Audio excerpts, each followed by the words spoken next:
Wow, ভাবা যায় মাঝ আকাশের উপরে বিমানের ভিতরে আফিফ হোসেন ধ্রুবর জন্মদিন পালন করা হয়েছে। হ্যাঁ প্রিয় দর্শক, কম্বলের ভিতর ঘুমাচ্ছিলেন আফিফ হোসেন ধ্রুব। তাসকিন আহমেদ দুষ্টুমি করে সেই কম্বলটিকে টান দেয়।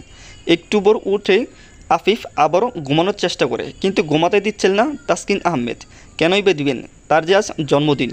আর এরকম পরিস্থিতি থেকে যেন একবার হতাশ হয়ে গেছে আফিফ হোসেন ধ্রুব, বুঝতেই পারছে না। একটু পর রিটন কুমার দাস বিজলি দিয়ে উঠে আফিফের সামনেই, আর সকলে মিলে বলে happy birthday to you Afif Hossain.